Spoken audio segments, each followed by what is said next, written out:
It's time to time travel with Doctor Who Sunday. Hello and welcome back to Chat About It, Don't Shout About It with me, Rachel, the Queen of the Woke, as crowned by one of my haters. I crown you Queen of the Woke!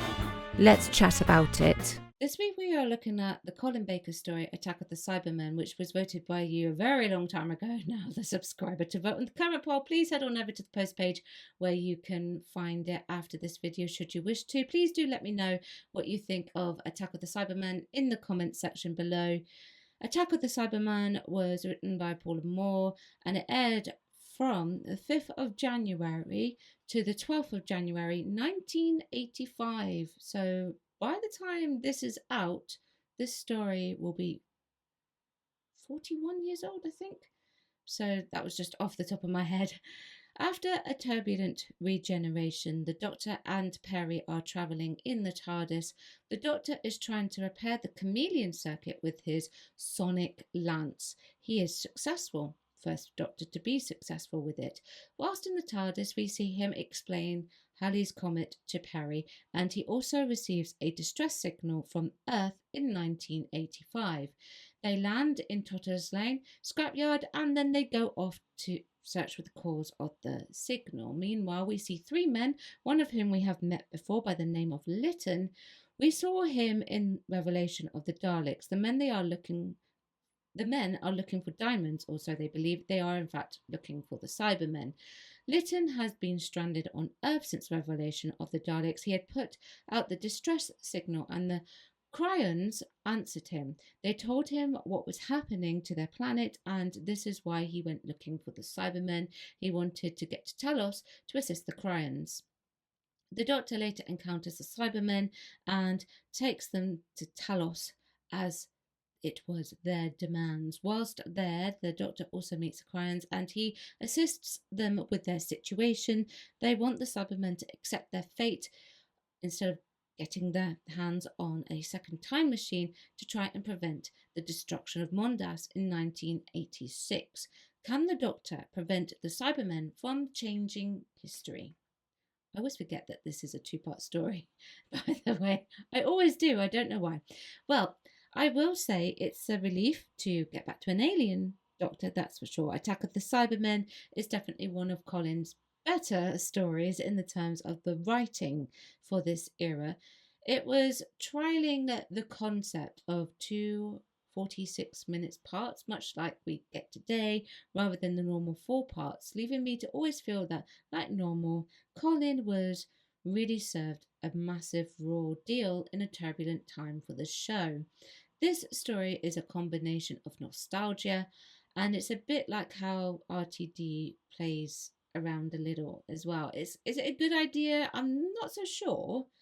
I'm trying to put my mind into the mindset of the original Whovians and what they were thinking about Doctor Who at the time. The popularity for it was waning, and the introduction to this Doctor was as an unstable madman, just to put it bluntly, who throttled his companion at every possible turn at the start of the twin dilemma, which probably had a negative reaction from the audience as being quite violent. So it was a possibility that they went for the nostalgia, they went to bring back the Cyberman, but they also have what I consider to be possible nice touch, the Doctor landing in the scrapyard of Totter's Lane and exclaiming that he had been there before. There's also a nice little reminiscence reaction from Colin when he reads the sign that has the surname Foreman on it, and he says Susan because obviously his granddaughter is called Susan Foreman and he's not seen her for a very long time at this point.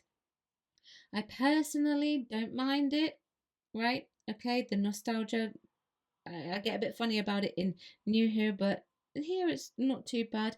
But I am sure that there are people who may think that they are trying too hard in this particular story. I also feel like there is a feeling of tiptoeing around each other from the two leads. I'm sure that this was an acting choice given how the Doctor is still a new Doctor. I think Colin does pull it back with the snappiness here, which is fine in comparison to the first outing, but the writing of some of his lines are somewhat questionable, in particular with the first outing, for example, and in this one. For example, he says to Perry that she is an ungrateful wretch, right? Now, Colin obviously didn't choose to say that, but the writing does. And then he also tells her to off the officer, which is not something that I would ever consider to be part of the Doctor's character. Do you know what I mean? There isn't too much of it, but still, I could imagine that it was a fair bit different. Well, a stark contrast or difference, if that's even a word, actually, now that I think about it, compared to the one of Peter Davison, who I believe is probably the closest in the terms of human compared to the past Doctors. What is quite a quirk is that he somehow manages to fix the chameleon circuit on the TARDIS, which is something that we haven't seen with Doctor Who before. And we had some nice effects with that, and it did lead to quite some amusing things, like the TARDIS not quite matching the surroundings, and the Doctor is not able to find the door when it first changed. Thankfully, the TARDIS does not stay that way for long. It breaks again the chameleon circuit, and it soon goes back to the familiar police box that we know and love. The issue that I do have with him fixing the chameleon circuit was that I feel like it had been perhaps a little bit of filler, right? I think that Halley's comment, with which the Doctor and Perry were speaking about at the time, could have had a lot more focus rather than the Doctor fixing the chameleon circuit. I feel like the idea of Halley's comet being spoken about was a good one. I feel like we could have had some more information in particular, because it is integral to the plot. It really is. But we don't really get it. The Cybermen wanting to prevent Mondas from being destroyed, which to me makes perfect sense as it is their home, and they want to test blowing up Telos as well, which also makes perfect sense. It's a really good concept. They are trying to divert the comet too, which is fantastic. Again, this makes perfect sense. It's all perfectly within the realms of the Cybermen. The downfall to this is that we are told all of this rather than being shown it. Oh, wait, that happens today as well. The Cybermen are very much a staple in Doctor Who, but we are so used to seeing them act upon what it is that they want to do. The story is called Attack of the Cybermen, but they don't really attack. They don't do much in that sense. We should have seen the attack. The Cryons want the Doctor to speak with the Cybermen face to face to get them to accept their fate once again. Fine, makes perfect sense. However, he doesn't. He doesn't do that. He just uses some conveniently placed explosives known as Vastiol that is safe when cold but will ignite when over 10 degrees Celsius. The concept is there, but we should have seen all of it instead of being told all of it. It's kind of similar to what we get with RTD and today's Doctor Who. I think I would have preferred it if the talking had been cut between the Doctor and Fast, and have them both going out to look for the Vastiol mineral instead of it being just conveniently placed right there, and see what dangers they would face whilst trying to go and get this mineral. I like the concept of the Vastiol mineral, just not the execution of it. All right. Can I just say that I love Colin's pure anger when his Doctor finds out that he is essentially a puppet of the Cyberman. Very well performed. It's very clear this is a Cyberman story though, right? I will say that. Don't get me wrong, it has the hallmark of it. It's written all over it, right? It's in the name. Naturally, of course, we have the cyber leader in the form of David Banks come back, fantastic, which is another nostalgic hit, but he's always very good as the cyber leader anyway. And we also have the return of the cyber controller, which looks a little bit different now compared to the War Games, the Tomb of the Cybermen. For one thing, his head is much more encased, although he really doesn't do much. I would have liked to have seen him do a little bit more with the time machine that they had already obtained, but to no avail, it didn't happen. What I did like is that we get some conversion going on. That's pretty exciting. I would have liked to have seen a lot more of this. It's something that we hear a lot about in Doctor Who, but we often don't get to see it. So to have someone like Lytton or whatever, without a complete full explanation, getting converted is right up my alley. I like that very much. I really do. There are so many other things that we get to see with the Cybermen in this that I believe to be done quite well. All right, I will be fair to it. We don't get the reveal of the Cybermen immediately, which is unusual for a story that has their name in the title. Normally, it's pretty quick. When we know it's a Cyberman story or a Dalek story or whatever, it normally happens pretty quickly, right? Still, that's not a bad thing. The opening, even though we know it's going to be them already, is still pretty stellar. The two men are looking for a way in. They realize that the map is completely wrong and they end up passing away because of the Cybermen. Immediately, that sets up some fear factor because, well, it's the Cybermen doing what the Cybermen do best, even though it's not right. I think one of my favourite things is the reveal of the Scout Cybermen coming out of the dark. I think that's quite cool. You can't quite make out what it is at first, but eventually we get to see it and knocking the head off that Cyberman on Talos made for some good funny entertainment. It's quite funny watching this headless Cyberman just lolling about on the camera. I find that quite funny. There was an interesting take on the sonic screwdriver as well. Colin's doctor has never had one, thankfully, but we did get to see a kind of replacement for it, but with the concept of it not having much power. It's called a sonic lance. It was pretty much a one and done type of object. It was discarded off once this story was done, once its purpose had been served. Well, anyway, he is somehow able to destroy the Cyber Scout. That was quite interesting. I think it was a bit simple, yeah, but it's all right for a one-time use. It's fair. Naturally, of course, the Cybermen have to infiltrate the TARDIS to attack the Doctor. This is what I expect with the Cybermen. Is it predictable? Yeah. Do I like it? Yeah. I think it served its purpose quite well. Once again, the cliffhanger was pretty good. The cyber leader orders the Doctor to take them to Talos. Perry gets it. And that was one scream of a no from Nicola Bryant, that's for sure. I think the Doctor's reaction to Perry being threatened very much fits in line with how how Colin's doctor was at this point. Quite brash and quite the type of doctor that thinks quickly in the heat of the moment with a response that the audience may not expect. Would pragmatic be a word? I don't know. Maybe I'm using it in the wrong context there, which I personally think about Colin's doctor. He makes Perry his priority, as expected, because that's what he should be doing. That's the Doctor's job, but was willing to self-destruct the TARDIS if they didn't release her. Brilliant done by the cast, I think, in this. The urgency was there for sure, and the Doctor's reaction was, in this case, plausible. He knows the Cybermen want the TARDIS, so they wouldn't risk blowing up the TARDIS for their own cause, their own gain. The Cybermen also have quite a good jump scare. That punch through the glass was so unexpected, and Nicola's reaction was perfectly timed to go with it.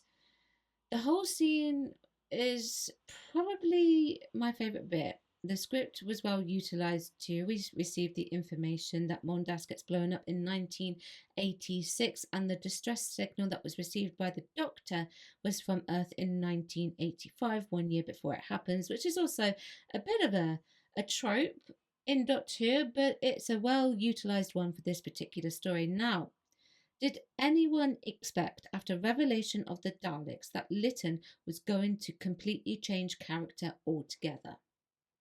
Right? Did you expect that? I like the idea that he came back, right? I like that one for sure, definitely. I've got no issue with him coming back, nor the fact that he was trying to track down the Cybermen. I haven't got an issue with that, right? However, the reveal that he was helping the Cryons just did not make any sense. I was pretty sure that he was in it for his own gain, and he is a mercenary, so that would make sense. Or is it that type of like business is business type of mantra from the mercenary perspective? He was affiliated with the Daleks, some of the worst species if not the worst species in the cosmos in Doctor Who. He rescues Davros, for goodness sake. That's crazy stuff right there. Firstly, he's running around with Daleks that can off someone in a heartbeat and are very difficult to defeat. And then he rescues their creator. I mean, what kind of madman does that?